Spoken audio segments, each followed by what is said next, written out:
ঢাকা ৮ আসনে বিপ্লবী ওয়ার্কার্স পার্টির প্রার্থী এখানে কোদাল মার্কা নিয়ে তারা নির্বাচন করার সিদ্ধান্ত নিয়েছেন। ঢাকা ৮-তে এবং ঢাকা বিভিন্ন অঞ্চলে তার গণসংযোগ চলছে।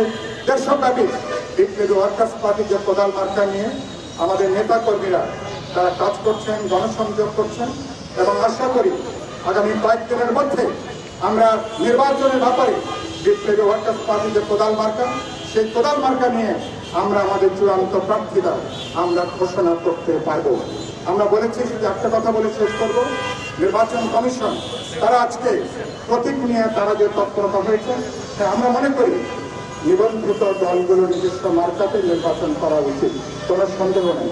কিন্তু একই সাথে আগামী ফেব্রুয়ারি নির্বাচনে কোনো দল যদি চায় অন্য প্রতীকে নির্বাচন করার যে সুযোগটা, সেই সুযোগটাকে রাখা উচিত। কারণ দলগুলোকে আপনি সময় না দিয়ে, চাপিয়ে দিয়ে আপনি এ ধরনের কাউকে চাপে ফেলা, কাউকে বাড়তি সুবিধা দেওয়ার এটা কোনোভাবে নির্বাচন কমিশন বা সরকারের কাজ হতে পারে না। বিপ্লবী ওয়ার্কার্স পার্টি আমরা 2008-এ যেমন আমরা কোদাল মার্কা নির্বাচন করেছি, 2018-তে অনেকগুলো দল বিপ্লবী ওয়ার্কার্স পার্টি কোদাল মার্কা নিয়ে নির্বাচন করেছেন।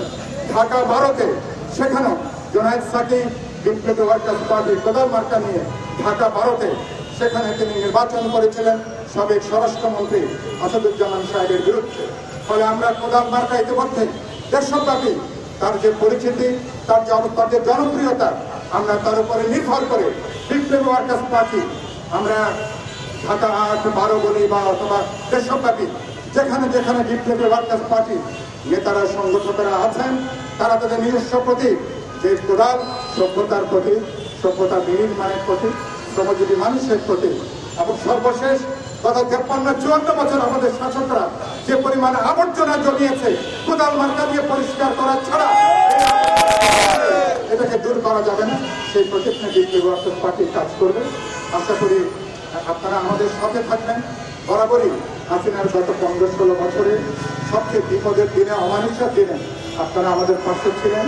আগামীতে আমরা দেশকে রক্ষা, গণতান্ত্রিক অভিযাত্রা আপনারা আমাদের পাশে দাঁড়াবেন।